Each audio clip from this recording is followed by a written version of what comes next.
February 26 is the day of resistance to the occupation of the Autonomous Republic of Crimea. Crimea was, is, and always will be Ukraine. Good afternoon. This is yet another attempt to bring the hardest truth by me, Henry Keane, in UATV English studio in easy terms for the whole free world directly from Ukraine. February 26 is the day of resistance to the occupation of the Autonomous Republic of Crimea and the city of Sevastopol. The date was set in 2020 by decree of the President of Ukraine. The decree number was 58 to honor the courage and heroism of Ukrainian citizens living in the temporarily occupied territories of the Autonomous Republic of Crimea is one and the city of Sevastopol. And it indeed takes great courage and strength being a Ukrainian living under Russian occupation. 10 years ago, 15,000 Ukrainians defied the Russian invasion by protesting outside the Crimean parliament, and even after being attacked by Russian troops, after being imprisoned or exiled, their resistance has continued ever since. And even despite the ongoing threat of persecutions and danger to life, Ukrainians in Crimea still observe their traditions, sing Ukrainian songs, wear Ukrainian symbols, and express their opposition to the Russian occupiers. This year marks 10 years since a rally in support of the territorial integrity of Ukraine was held on February 26, 2014 in the city of Simferopol. Crimean Tatars, Ukrainians, and other nationalities, they all were there. Let us recall that. In 2014, Crimea became the first object of the Russian Federation's aggression against Ukraine.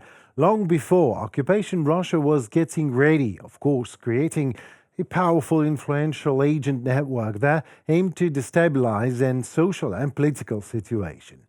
The actual occupation of the peninsula began on February 20th, 2014, and this day, the border was breached through the Kerch Strait by the armed forces of the Russian Federation. Then on February 23, 2014, a rally of approximately 20,000 people was thrown in Sevastopol, where Russian citizen Comrade Charlie has been proclaimed as a mayor, illegally, of course.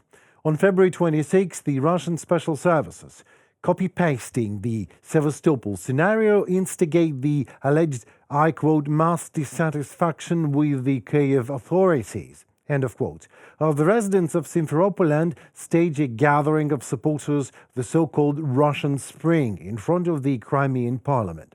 However, all these theatrical shows of the aggressor and his desire to toss the Russian occupation of Crimea further into Ukraine as the result of, I quote the Kremlin, tumultuous manifestation of the will of the indigenous inhabitants, I love this inhabitants instead of people, as the Kremlin called them, were neutralized by Ukrainians themselves.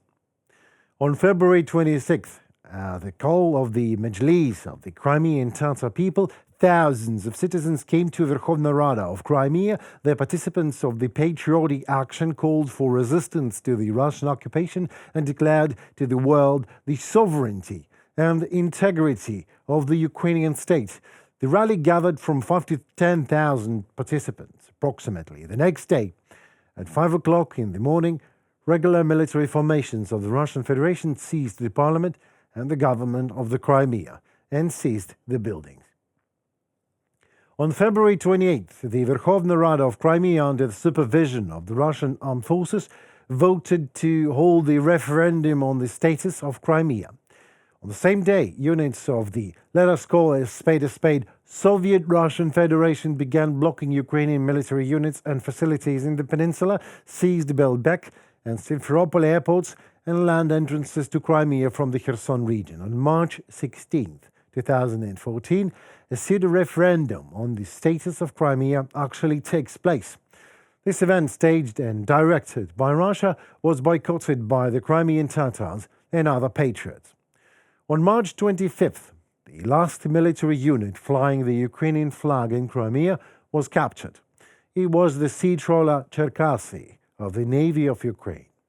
Since then, the Autonomous Republic of Crimea and the city of Sevastopol have been occupied by armed forces of Russia. Today, the day of resistance to the occupation of the Autonomous Republic of Crimea and the city of Sevastopol, of course, symbolizes the obvious resistance. Resistance to the occupation that has been going on for 10 years by now. Russian military racism persecutes the indigenous peoples of the peninsula. Still, the Crimean Tatars did not recognize the Russian occupation and declared their protest against the violations of the human rights and norms of democracy, which the Kremlin not only systematically resorts to, but actually impersonates. Wave after wave of the repressions, rummages, detentions, this is what Russian Spring is all about, and this was Russian Spring brought to occupy Crimea. Russians are Russians, and no surprise that they cynically disregard fundamental human rights and freedoms and international law. They simply turned Crimea into the foothold for their planned further invasion of mainland of Ukraine. It once was Crimea. Russians turned it into a crime. That is a Russian paradigm. You see, take what does not belong to you and turn it into ruins. It once was Crimea. Russians turned it into a crime. You see, this is the Russian paradigm. You see, take what does not belong to them and turn it into ruins. But no one is okay with that. And today, side by side with Ukrainians, the Crimean Tatars, as part of the armed forces of Ukraine, defend the independence of our state and liberate Ukrainian territory. We raise the flag over Crimea is the slogan of the Assault Brigade Karadag. That is a part of Ukrainian defense forces. From the first days of the full-scale war, the personnel of the brigade performed combat tasks and repelled the Russians. The fighters of the brigade conducted combat operations in the most populated areas of southeastern Ukraine. It is the Karadag Assault Brigade that will be assigned a key role in the liberation of the occupied peninsula from the invaders. Today, Crimea is a litmus of sorts. Ask your opponent just one question: who's Crimea? And you will immediately understand who are you talking to. The entire civilized world is on the side of Ukraine, which has absolute international support. The return of Crimea to Ukraine is a question of time only, and effort, of course. But it's worth it, because not only Crimea is Ukraine, it also works the other way around. The president of Ukraine, Volodymyr Zelenskyy, revealed for the first time the losses of the Ukrainian army during the full-scale war. In Ukraine Year 2024 forum, Zelenskyy expressed hope that U.S. decision to help Ukraine and provide long-range weapons will be positive and stated that Russia is preparing a new offensive and Ukraine has a plan to counter it. The president commented on the need for mobilization, monitoring journalists, blocking the border, and announced the visit of French President Emmanuel Macron and new important details regarding support. Let me take this hard truth in easy terms for you and part.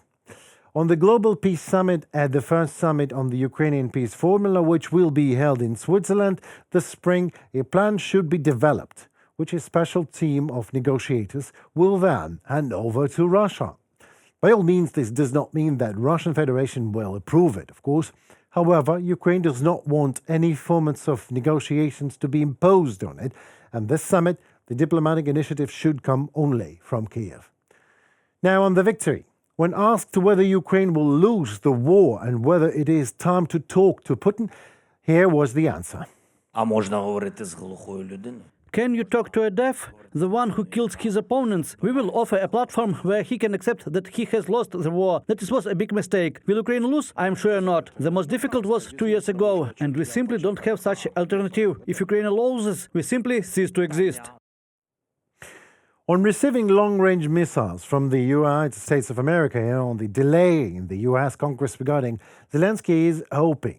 I'm sure he says there will be positive result because otherwise I simply don't understand what kind of world we are about to be living in.